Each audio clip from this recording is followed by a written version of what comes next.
শেখ হাসিনা যখন ভারতগামী বিমানে উঠলেন সেই সময়টায় সেনাপ্রধান তাকে ফোন করেছিলেন, ওয়াকারুজ্জামান তাকে ফোন করে বলেছিলেন যে আপনি আমার ওপর ভরসা রাখলেন না স্যার। তার মানে শেষ মুহূর্ত পর্যন্ত সেনাপ্রধান এবং শেখ হাসিনা, যদিও সেনাপ্রধান জানতেন না শেখ হাসিনা ভারতগামী বিমানে উঠেছেন, কিন্তু এই যে তাদের ভেতরের যে সম্পর্ক, সে সম্পর্ক কি সেই কলেই শেষ হয়ে গেল, নাকি এই যে শেখ হাসিনার ভরসা প্রার্থনাকারী সেনাপ্রধান ওয়াকারুজ্জামান তার সঙ্গে শেখ হাসিনার সম্পর্ক, শেখ হাসিনার যোগাযোগ এখনো অব্যাহত থাকে? ভারতের রাজধানী দিল্লিতে দুটো গুরুত্বপূর্ণ সম্মেলনে, সামরিক প্রতিরক্ষা এবং নিরাপত্তা বিষয়ক সম্মেলনে যোগ দিতে বাংলাদেশের সেনাপ্রধান ওয়াকারুজ্জামান 13 থেকে 16 অক্টোবর ভারত সফরে যেতে পারেন এবং দিল্লিতে ওই দুটো সম্মেলনে অংশ নিতে পারেন এমন একটি খবর ভারতীয় সংবাদ মাধ্যম স্টেটসম্যানে প্রকাশিত হবার পর থেকে তা নিয়ে নানা রকম জল্পনা শুরু হয়েছে। খুব স্বাভাবিকভাবেই যে ভারত বাংলাদেশের সম্পর্কের এখন যে অবস্থা, ভারতের সঙ্গে সম্পর্ক নিয়ে বা ভারতের কতটুকু প্রভাব বাংলাদেশের সেনাবাহিনীর ওপর আছে, বাংলাদেশের সেনাপ্রধান ওয়াকারুজ্জামানের ওপর আছে, এই নিয়ে যখন এমনকি প্রকাশ্যে বর্তমান অন্তর্বর্তীকালীন সরকারের কোনো উপদেষ্টাও কথা বলছেন, তখন ভারতে সফরে যাওয়া সেনাপ্রধান ওয়াকারুজ্জামানের জন্য কতটা কৌশলী সিদ্ধান্ত হবে, আদৌ তিনি যেতে পারবেন কিনা, এসব নিয়ে নানা জল্পনার মধ্যে এখন জানা যাচ্ছে খুব স্বাভাবিকভাবে বাংলাদেশের সেনাপ্রধান ওয়াকারুজ্জামান কোনো বিশেষ মনোযোগ এবং নেতিবাচক প্রচারণা এড়িয়ে যেতে সিদ্ধান্ত নিয়েছেন যে দিল্লিতে ওই দুটো সম্মেলনে তিনি অংশ নেবেন না। দিল্লিতে 13 তারিখ থেকে আঞ্চলিক সন্ত্রাস প্রতিরোধী, কাউন্টার টেরোরিজম একটা সম্মেলন অনুষ্ঠিত হতে যাচ্ছে, যেখানে এই অঞ্চলের বিভিন্ন দেশের শীর্ষ সেনা নেতৃত্ব অংশ নেবেন। অন্যদিকে এর পরপরই 16 তারিখ থেকে আরেকটি সম্মেলন অনুষ্ঠিত হতে যাচ্ছে, যেটিতে দিল্লিতে অংশ নেবেন প্রায় 30টি দেশের সেনা নেতৃত্ব, যেই দেশগুলোর সেনাবাহিনী, সেনা সদস্যরা জাতিসংঘ শান্তিরক্ষী মিশনে দায়িত্ব পালন করতে পৃথিবীর বিভিন্ন দেশে যোগ দিয়েছেন বা যোগ দিয়ে থাকেন। তো এই দুটো সম্মেলনে খুব স্বাভাবিকভাবেই আশা করা হয়েছিল যে বাংলাদেশের সেনাপ্রধান ওয়াকারুজ্জামান যোগ দেবেন, কারণ দাওয়াতটা বা আমন্ত্রণটা তাকে উদ্দেশ্য করেই ছিল। কিন্তু সেনাপ্রধান ওয়াকারুজ্জামান এই ঝুঁকি নিতে রাজি হচ্ছেন না বলেই আপাতত খবর পাওয়া যাচ্ছে যে জেনারেল ওয়াকারুজ্জামানের বদলে সেখানে যোগ দিতে যাচ্ছেন বাংলাদেশ সেনাবাহিনীর training and ডক্ট্রাইন command general officer commanding lieutenant general Moinur Rahman. কিন্তু সেনাপ্রধান ভারতে যাচ্ছেন কি যাচ্ছেন না, তার মানে কি সেনাপ্রধানের সত্যি দিল্লিতে কোনো যোগাযোগ নেই? মানে এটা তো বুঝতেই পারছেন, দিল্লিতে সেনাপ্রধান যাবেন কিনা সেই স্পর্শকাতরতার জায়গায় সেই জল্পনাটাও ভীষণভাবে দানা বেঁধে উঠেছিল যে দিল্লিতে যাওয়া মানে সেনাপ্রধানের সঙ্গে শেখ হাসিনার যোগাযোগ হওয়া কিনা, কারণ 5ই আগস্টের পর থেকেই শেখ হাসিনা দিল্লিতে আছেন। কাজেই সেটাও দিল্লি যাওয়া কেন সেনাপ্রধান ওয়াকারুজ্জামানের জন্য এতটা স্পর্শকাতর, তার একটা বড় কারণ হয়ে উঠেছিল। সরকারের তরফেও একটা অবিশ্বাসের বাতাবরণ কাজ করছিল সেনাপ্রধানকে দিল্লি না যেতে পরামর্শ দেওয়ার পেছনে। কিন্তু সেনাপ্রধান দিল্লি না গেলেই কি দিল্লিতে তার সকল যোগাযোগ বন্ধ আছে? সেটা একটা আলাপের বিষয় তো হতেই পারে, কারণ দেখুন, একদিকে যেমন 5ই আগস্টের পর ভারতীয় সেনাপ্রধানের তরফে পরিষ্কারভাবেই জানানো হয়েছিল সংবাদ মাধ্যমে যে 5ই আগস্টের সেই সময়টাতে যেমন তিনি এবং সেনাপ্রধান ওয়াকারুজ্জামান, ভারতীয় সেনাপ্রধানের নাম উপেন্দ্র দ্বিবেদী এবং সেনাপ্রধান ওয়াকারুজ্জামান, তারা দুজন একটা সার্বক্ষণিক যোগাযোগের মধ্যে ছিলেন। দেখেন, এই উপেন্দ্র দ্বিবেদী ভারতীয় সেনাপ্রধান হিসেবে কিন্তু দায়িত্ব নেন 2024-এর জুনেই, যেই একই মাসে বাংলাদেশের সেনাপ্রধান হিসেবে দায়িত্ব নিয়েছেন ওয়াকারুজ্জামান। এই দুজনের সামনাসামনি দেখা হওয়া নিয়েও কিন্তু জল্পনা আছে। সামনাসামনি আনুষ্ঠানিকভাবে এখনো দেখা হয়নি বটে, কিন্তু তারা পরস্পর সার্বক্ষণিক যোগাযোগ রাখছিলেন ওই 5ই আগস্টের সময়টাতে। অন্যদিকে নভেম্বর মাসে ভারতীয় সেনাবাহিনীর সামাজিক যোগাযোগ মাধ্যমে পোস্ট দিয়ে জানানো হয় যে দুই সেনাপ্রধানের মধ্যে ভার্চুয়াল বৈঠক অনুষ্ঠিত হয়েছে। জানুয়ারিতে এসেও মানে বাংলাদেশের সেনাবাহিনীর তরফে ভারতের সঙ্গে যোগাযোগের বিষয়টা একেবারেই একরকমের নীরবতার মধ্য দিয়ে পার করার চেষ্টা করা হচ্ছে, স্বাভাবিকভাবেই ব্যাপক স্পর্শকাতরতার কারণে। কারণ দেখেন, এমন একটা সময় যে সময়ে সরাসরি বাংলাদেশের সরকার প্রধান উপদেষ্টা ইউনূস তিনি তো বলছেনই যে ভারত আসলে এক রকমের বাংলাদেশে যে কোনো সময় আবারও শেখ হাসিনাকে ঢুকিয়ে দেওয়ার চেষ্টা করছে, কাজে এক রকমের শত্রু রাষ্ট্র হিসেবে বর্ণনা করছে। সম্প্রতি একেবারে সর্বসাম্প্রতিক খাগড়াছড়িতে অশান্তির কারণ হিসেবে বাংলাদেশের স্বরাষ্ট্র উপদেষ্টা সরাসরি বলেছেন যে ভারত খাগড়াছড়ি সহ পার্বত্য চট্টগ্রামের বিভিন্ন সশস্ত্র বিচ্ছিন্নতাবাদী গোষ্ঠীকে অস্ত্র দিয়ে সহায়তা করছে যাতে বাংলাদেশকে অস্থিতিশীল করে তোলা যায়। তো এত বড় একটা অভিযোগ ভারতের তরফে পররাষ্ট্র দপ্তরের মুখপাত্র রণধীর জয়সওয়াল অস্বীকার করেছেন। তিনি বলেছেন যে অন্তর্বর্তীকালীন সরকার বাংলাদেশের তাদের অভ্যাসই হচ্ছে যে কোনো ব্যর্থতা ভারতের উপর দোষ চাপিয়ে কাটিয়ে যাওয়া। কিন্তু অবিশ্বাসটা আসলে একেবারে সরকারের শীর্ষ পর্যায় থেকে ঘোষণা দিয়ে এভাবেই কিন্তু বর্ণনা করা হচ্ছে।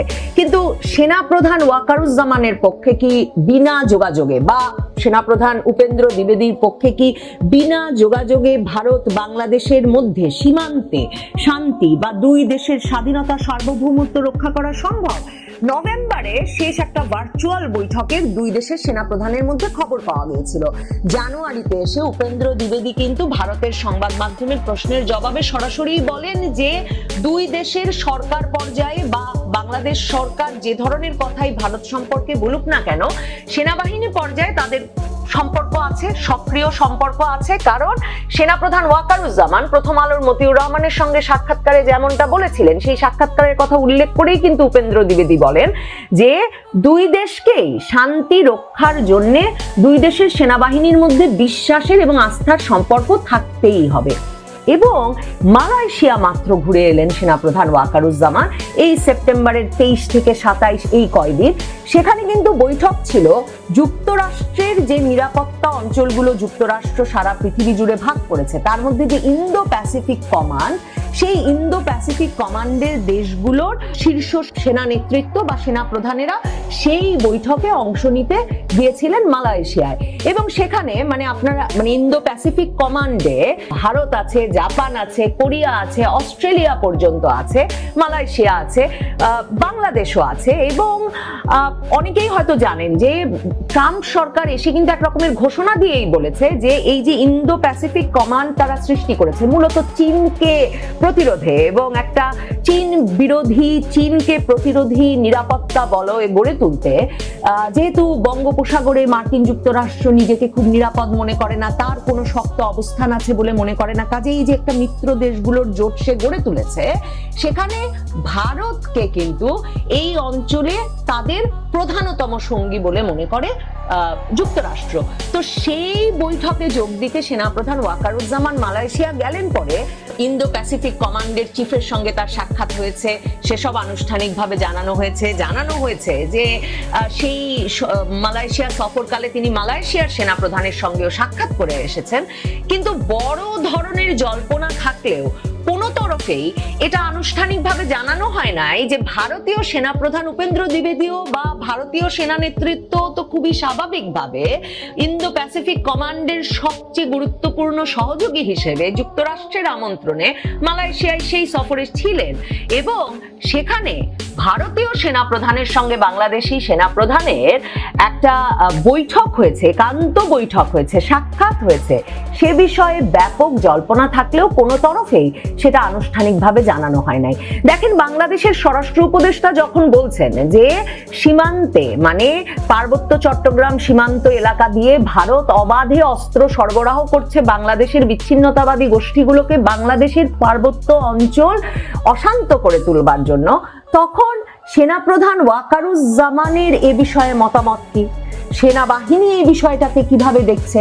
সেনাবাহিনী ভারতীয় সেনাবাহিনীর সঙ্গে এই বিষয়টা কি করে মোকাবেলা করবে বলে ভাবছে? মানে এটা কি তার মানে বাংলাদেশ এবং ভারতের মধ্যে একটা সামরিক যুদ্ধের দিকে যাচ্ছে, দুদেশের বিরুদ্ধে ব্যবস্থা নেওয়ার কথা ভাবছে, ব্যাপারটাকে একটা শত্রু রাষ্ট্রে পরিণত হওয়ার দিকে যাচ্ছে কিনা, সে বিষয়টা নিয়ে নিশ্চয়ই দুই দেশের সেনাবাহিনীর মধ্যে একটা আলাপ বা অবস্থান গ্রহণ কিন্তু গুরুত্বপূর্ণ বিষয়। এবং সেটা চলছে কিনা, এটা যে এই স্পর্শকাতরতার কারণে বাংলাদেশের সেনাবাহিনীর তরফে কিংবা ভারতীয় সেনাবাহিনীর তরফে পরিষ্কার করে জানা যাচ্ছে না, আমার মনে হয় এই অঞ্চলে যে একটা নিরাপত্তা ঝুঁকি তৈরি হয়েছে, বাংলাদেশের সীমান্ত সবচেয়ে বেশি মানে যেই দেশটির সঙ্গে মানে দুটো দেশ, এই যে সীমান্ত লাগোয়া দুটো দেশের মধ্যে যে একটা বড় নিরাপত্তা ঝুঁকি তৈরি হয়েছে, সেটা এই সময়টা এটা আবারও স্মরণ করিয়ে দেয়। দেখেন, ভারত কিন্তু তার ইস্টার্ন কমান্ডে শক্তি বৃদ্ধি করেছে।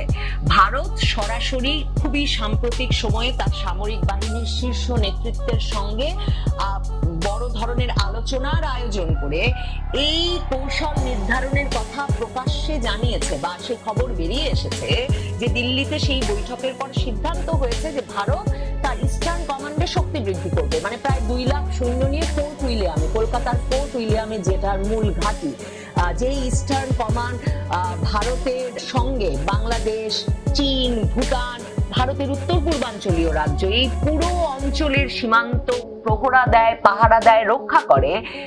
ভারতীয় সেনাবাহিনী সিদ্ধান্ত নিয়েছে ইস্টার্ন কমান্ডের শক্তি তাকে বৃদ্ধি করতে হবে, কারণ ওইদিকে বাংলাদেশের সঙ্গে অত্যন্ত ঘনিষ্ঠ হয়ে ওঠা পাকিস্তান কিন্তু গত কয়েক মাসে কয়েক দফা হুমকি দিয়েছে যে পেহেলগামের ঘটনার পর যে যুদ্ধ বেঁধে গেল ভারত পাকিস্তানের পর, সেটা বন্ধ হওয়ার পরেও পাকিস্তান কয়েক দফা বলেছে যে এরপর তারা ভারত আক্রমণ করবে পূর্ব দিক দিয়ে। মানে তারা ভারত আক্রমণ করবে ইঙ্গিতটা দিয়েছে যে তারা এরপরে ভারত আক্রমণ করবে বাংলাদেশের ভূখণ্ডের ভেতর দিয়ে। কাজে ভারত অত্যন্ত গুরুতর ভাবে দেখছে পাকিস্তানের সঙ্গে বাংলাদেশের বন্ধুত্বের সম্পর্ক, সুগভীর বন্ধুত্বের সম্পর্ক, চীনের সঙ্গে সুগভীর বন্ধুত্বের সম্পর্ক। সেনাপ্রধান ওয়াকারুজ্জামান কিন্তু চীনে গেছেন, সেক্ষেত্রে বাংলাদেশের রাজনীতিতে এই মুহূর্তে তাকে কোনো অসুবিধায় পড়তে হয়নি। কিন্তু ভারতের সঙ্গে যেহেতু একটা দূরত্ব তৈরি হচ্ছে, এই অবস্থায় সত্যিকার অর্থেই ভারত সেদিকে শক্তি বৃদ্ধির কথা ভাবছে। কারণ দেখেন, পার্বত্য চট্টগ্রাম অঞ্চলে যখন বাংলাদেশ বলছে যে ভারত অস্ত্র দিচ্ছে বিচ্ছিন্নতাবাদীদের, তখন কিন্তু সেনাবাহিনীর অবসরপ্রাপ্ত কর্মকর্তাদের একদল, এমনকি ভেতরের সেনাবাহিনীতে বর্তমান কর্মরত একটা বড় অংশ নাকি বলছেন যে পুরো পার্বত্য চট্টগ্রাম অঞ্চল জুড়ে আসলে 250-র বেশি সেনা ক্যাম্প প্রতিষ্ঠা করা দরকার। তাহলে বাংলাদেশ ওই জায়গায় সেনা অবস্থান বাড়ালে ভারত কি ব্যবস্থা নেবে? এই বিষয়গুলো নিয়ে মানে গত 1.5 দশকের বেশি সময় যেমন আলোচনার মাধ্যমে সিদ্ধান্ত হচ্ছে,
তার মানে শেষ মুহূর্ত পর্যন্ত সেনাপ্রধান এবং শেখ হাসিনা, যদিও সেনাপ্রধান জানতেন না শেখ হাসিনা ভারতগামী বিমানে উঠেছেন, কিন্তু এই যে তাদের ভেতরের যে সম্পর্ক, সে সম্পর্ক কি সেই কলেই শেষ হয়ে গেল, নাকি এই যে শেখ হাসিনার ভরসা প্রার্থনাকারী সেনাপ্রধান ওয়াকারুজ্জামান, তার সঙ্গে শেখ হাসিনার সম্পর্ক, শেখ হাসিনার যোগাযোগ এখনো অব্যাহত থাকলো?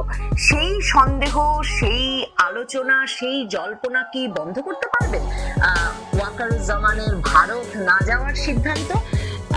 এই প্রশ্নগুলো তো রয়েই যায়। তবে এই দুদেশের জন্য এই যে পারস্পরিক শক্তি বৃদ্ধি, সেনা শক্তি বৃদ্ধি আসলে নিরাপত্তা বাড়াবে কিনা এই দুটো দেশের, নাকি সাধারণ জনগণের জন্য একরকমের নিরাপত্তা ঝুঁকি বাড়াবে, সে প্রশ্ন যেমন রয়ে যায়, প্রশ্ন রয়ে যায় ইন্দো প্যাসিফিক কমান্ড, মার্কিন যুক্তরাষ্ট্রের এই ইন্দো প্রশান্ত মহাসাগরীয় কমান্ড নিয়ে কি পরিকল্পনা, সেই বিষয়টিও ভুলে গেলে চলে না। চীনকে প্রতিরোধে বাংলাদেশের বঙ্গোপসাগর সীমান্তে মার্কিন যুক্তরাষ্ট্র তার প্রভাব বলয় বাড়াতে চায়, তার অবস্থান বৃদ্ধি করতে চায়। পার্বত্য চট্টগ্রাম দিয়ে সে মায়ানমারে তার প্রভাব বাড়াতে চায়। মার্কিন সেনাবাহিনীও অত্যন্ত সক্রিয় আছে বাংলাদেশের সীমান্ত জুড়ে। এই অবস্থায় অনেক সমীকরণ পাল্টে যাওয়ার মধ্যে ভারত বাংলাদেশের দুই সেনাবাহিনীর স্বাভাবিক আলোচনা, কথোপকথনের দুয়ার বন্ধ হয়ে যাওয়া সম্ভবত সামাজিক যোগাযোগ মাধ্যমে জল্পনার চাইতেও অনেক বেশি গুরুতর।